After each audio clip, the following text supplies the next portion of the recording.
students. Hope you all are doing well at your homes. Students, in our last lecture, we have discussed about Cauchy's integral formula when z is equal to a is simple pole inside a closed curve.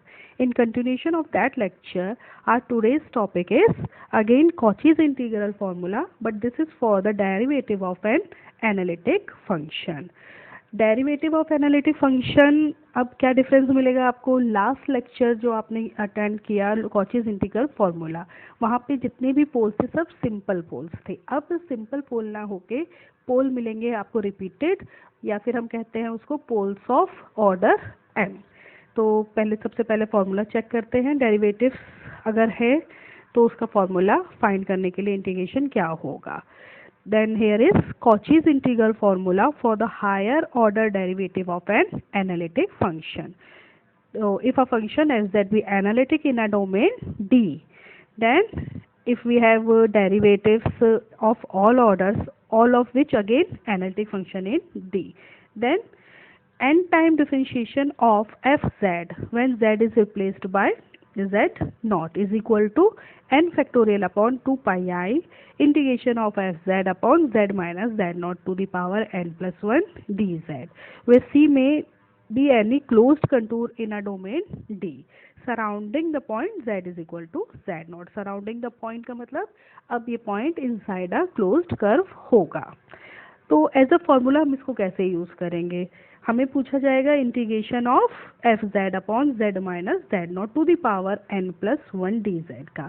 तो हम integrate ना करके इसमें क्या करेंगे? Cauchy's integral formula apply करेंगे, जिसकी value होगी 2 pi I upon n factorial F N Z naught. F N का मतलब n time differentiation of F Z, and last you will change Z by Z naught. Done. For example check कर लेते हैं. अगर आपको कोई integration पूछा जाए F Z upon Z minus Z naught का होल स्क्वायर, हमें सिंपली यहाँ पे n की वैल्यू फाइंड करनी है. तो n इज इक्वल टू, इस केस में क्या हो जाएगा? 1. तो 2 pi upon 1 factorial, 1 time differentiation रहेगा एफ जेड का, then z is equal to z naught हमें पुट करना है. नेक्स्ट में चेक करते हैं. z माइनस जेड नॉट की पावर क्या है हमारे पास? 3. तो इस केस में हम n को क्या लिखेंगे? 2. ठीक, तो n हो गया 2. डायरेक्ट फॉर्मूले में वैल्यूज पुट करिए. अब आपको 2 टाइम इसको डिफरेंशिएट करना पड़ेगा और z को लास्ट में रिप्लेस करेंगे z नॉट से. z नॉट फिर से आपको ध्यान दिला दे क्या वैल्यू होगी? पोल्स होंगे जो इनसाइड कर्व लाई कर रहे होंगे, और अगर आउटसाइड द कर्व हैं तो हम क्या यूज करते हैं? Cauchy's integral theorem. चलिए क्वेश्चंस चेक करें. Example number 1. Use Cauchy's integral formula to evaluate integration of e to the power 2z upon z plus 1 to the power 4 dz, where C is the circle, mod z is equal to 2. Mod z is equal to 2. Centre क्या होगा इसका? Origin. Radius हो गई इसकी 2. तो सबसे पहला काम हमारा पोल फाइंड करने का है. पोल हमारा आया -1. अब ये -1 कितने टाइम आएगा? 4 टाइम्स. रिपीटेड रूट कितना? 4 टाइम्स इस क्वेश्चन के लिए. तो हम इसको बार बार ना लिख के क्या लिखते? Pole of order 4. क्लियरली अब mod z is equal to 2 है, एक सिंपल सा सर्कल जिसकी रेडियस 2 है. तो ये आउटसाइड कहाँ पे लाई करेगा? 2, और यहाँ पे क्या होगा? -2. तो ओब्वियसली -1 तो कहीं अंदर लाई कर रहा होगा ना, इसमें यहाँ पे लाई करेगा. तो clearly the pole z is equal to -1 lies inside the circle. तो by Cauchy's integral formula direct हम यूज करेंगे. यहाँ पे चेक करें, n इज इक्वल टू क्या हो जाएगा? अगर पावर 4 है तो लेस कर दीजिए 1 टाइम्स, तो n इज इक्वल टू क्या हो गया? 3. तो फॉर्मूले में डायरेक्ट वैल्यू पुट करी, n की जगह 3 पुट किया. फंक्शन क्या हो गया? e to the power 2z. हमेशा ध्यान रखना डिनोमिनेटर सिर्फ पोल्स फाइंड करने के लिए है, ये फंक्शन नहीं होते. फंक्शन जनरली कहाँ होते हैं? न्यूमरेटर में. ठीक है, या फंक्शन वो वैल्यू भी बनती हैं जो पोल नहीं देती. ये हम लोग लास्ट लेक्चर में डिस्कस कर चुके हैं. सिंपल वैल्यू पुट करिए. Integration e to the power 2z, simplest function for integration और डिफरेंशिएशन.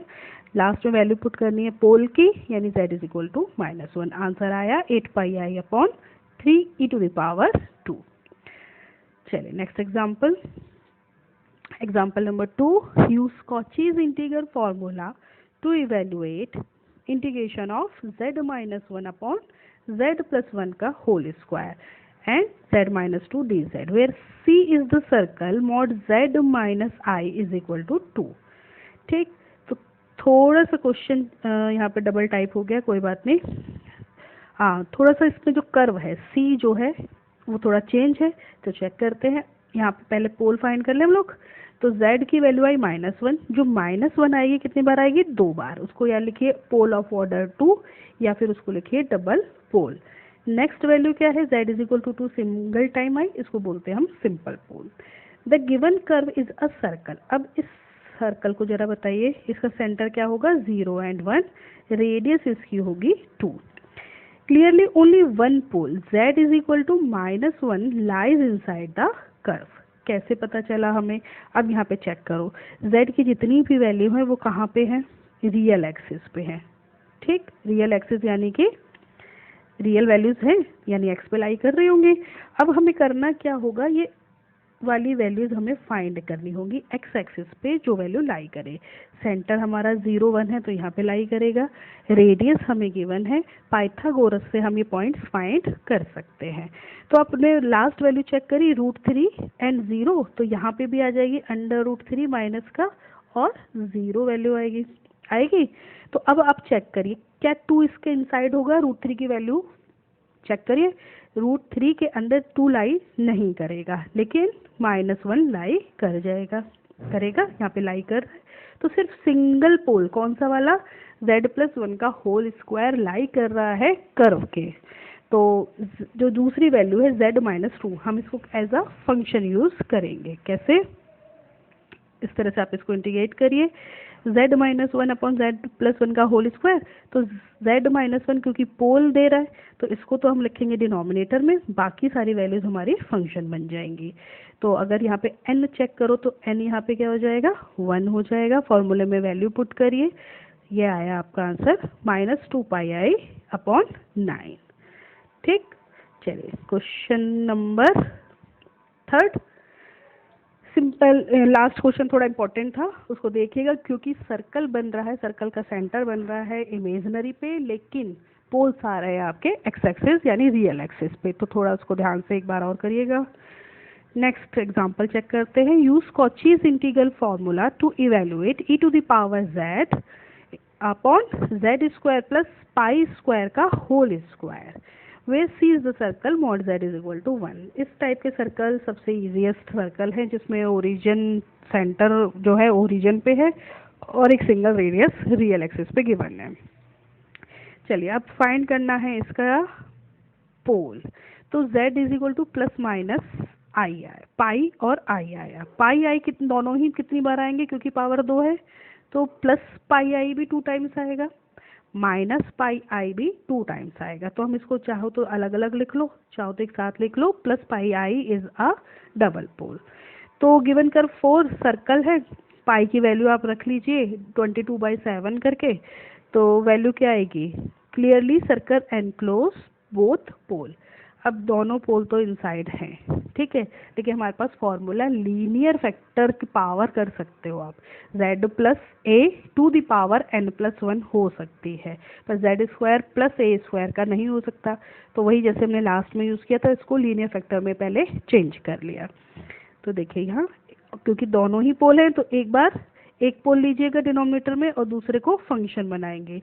अगर z माइनस पाई आई का होल स्क्वायर यहाँ लिया है तो z प्लस पाई आई, अब ये आ जाएगा डिनोमिनेटर में और तो z minus pi I function के साथ चला जाएगा। ठीक, अब दोनों की पावर 2 है तो n ओबियसली 1 होगा। यहाँ पे डायरेक्ट फॉर्मूले में वैल्यू पुट करिए, 2 टाइम इसको सॉल्व करना है।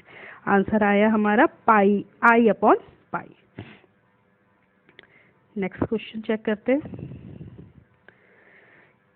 Evaluate by using Cauchy's integral formula. Example number 4 हम पढ़ रहे हैं यहाँ पे, इंटीग्रेशन z³ - 1 की power -2 dz the counter clockwise sense around the circle mod z - 1 is equal to 1। तो पहले तो हम fz बना लिया हमने, पावर क्योंकि -2 थी इसको लिखा 1 अपॉन z³ - 1 का whole square. Poles of integrant ये रहा, होल क्यूब आपको सॉल्व करनी पड़ेगी। डबल पोल आएंगे क्योंकि दोनों ही रिपीटेड है। अगर आप चाहे पहला फैक्टर सॉल्व करिए चाहे सेकंड फैक्टर सॉल्व करिए। अब यहाँ पे हमने क्या देखा कि सेंटर कहाँ है हमारा 1 0 पे और रेडियस है 1। तो आप इस वैल्यू को अगर सॉल्व करेंगे तो आप ये देख रहे हो कि इस सर्कल के अंदर तो ये वैल्यू नहीं आ रही, लेकिन z इज इक्वल टू 1 यहाँ पे ये लाई करेगा। तो आप किसको यूज करेंगे, कौन सा पोल यूज करना है हमें, z इज इक्वल टू 1, और इस पोल वाला पार्ट ये बन जाएगा हमारा फंक्शन। किस तरह से, देखो ये बना दिया हमने फंक्शन, क्योंकि ये पोल इनसाइड द कर्व है हमारा, इनसाइड द सर्कल है हमारा, तो ये हमें देगा पोल। नॉर्मली यहाँ पे फिर से चेक करिए, n की वैल्यू 2 है, n प्लस 1 2 है, तो n कितना हो जाएगा यहाँ पे 1, n1 डायरेक्ट फॉर्मूले में वैल्यू आंसर आया -4πi/9। Next question, use Cauchy's integral formula to evaluate sin z upon z square plus 25 का होल स्क्वायर। स्टूडेंट्स ये लास्ट ईयर क्वेश्चन आया AKTU एग्जामिनेशन में, इसको करते हैं क्योंकि आपको मालूम ही है जो क्वेश्चंस आते रहे हैं वही फिर से रिपीट होते हैं। तो ये 2019 का क्वेश्चन है, सिंपल क्वेश्चन, जैसे आपने पाई अभी लास्ट किया z square plus pi square, same उसी प्रोसीजर पे हम इसको भी करेंगे। पोल्स हमने फाइंड किए, z is equal to plus minus 5i, तो ये दोनों दो बार वैल्यूज आएंगे तो ये डबल पोल हुआ। सर्कल है 8, तो ऑब्वियसली 5 जो है ये 5i है, 5i कहाँ पे लाई करेगा, y एक्सिस पे, प्लस भी और माइनस भी, ठीक है। तो 8 के अंदर तो ऑब्वियसली दोनों आ ही जाएंगे, अगर रेडियस इसकी 8 है तो पोल की वैल्यू +5 y एक्सिस पे और -5 y एक्सिस पे लाई करेगी। तो दोनों ही पोल एनक्लोज हो रहे, तो फिर से हमें क्या करना है, लीनियर फैक्टर पावर में चेंज कर लोगे, एक बार एक पोल बन जाएगा तो दूसरा फंक्शन में चला जाएगा। नेक्स्ट में दूसरा पोल बन गया तो पहला वाला फंक्शन की तरह आपने यूज कर लिया। नॉर्मल